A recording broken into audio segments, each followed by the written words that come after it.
என் அன்பார்ந்த என் உயிர் சொந்தங்களே, ஒரு உயிருக்கு நம்ம உணவு கொடுக்கிறோம், தாகத்துக்கு தண்ணி கொடுக்கறோம்னா அது அந்த உயிரை நீங்க வேற்றுமையா நினைக்காதீங்க, பேதமையா நினைக்காதீங்க, பிரிச்சு பார்க்காதீங்க. அந்த உயிர் அது உங்க உயிர் போல. உங்களுக்கு எப்படி பசி எடுக்குமோ, தாகம் எடுக்குமோ, அது போலதான் எல்லா உயிர்களுக்கும் பசி எடுக்கும், எல்லா உயிர்களுக்கும் தாகம் எடுக்கும், எல்லா உயிர்களும் உணவுக்காக ஏங்கும். இதை புரிஞ்சுக்கின்னு இதை உணர்ந்து நீங்க உணவளிக்கணும். அதுதான் மகத்தான சேவை, அதுதான் உன்னதமான தொண்டு.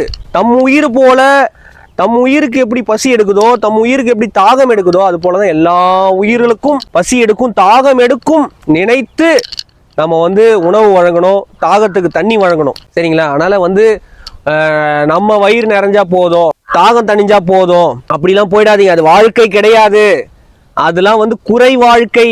நிறை வாழ்க்கை என்னன்னா, நம்ம வாழும் காலகட்டத்தில் பிறர் உயிருக்கு பசிக்குதா, பிறர் உயிருக்கு தாகம் எடுக்குதா, முடிந்த அளவுக்கு பிறர் உயிருக்கு அந்த பசியை போக்கணும், பிறர் உயிருக்கு அந்த தாகத்தை போக்கணும், தாகத்தை தனிய வைக்கணும். அதுதான் நிறைவான வாழ்க்கை, அதுதான் மனசுக்கு நிறைவு. சரிங்களா? அதுதான் உங்க உள்ளத்துக்கு நிறைவு. இதை நீங்க இப்படி யோசிச்சு நீங்க பண்ணணுமே தவிர, நீங்க நமக்கு மட்டும் தான் பசி எடுக்குது, நம்ம சாப்பிட்டா போதும், நம்ம தூங்கினா போதும், நம்ம வாழ்ந்தா போதும், அது வாழ்க்கை கிடையாது. அது குறை வாழ்க்கை அது. சரிங்களா?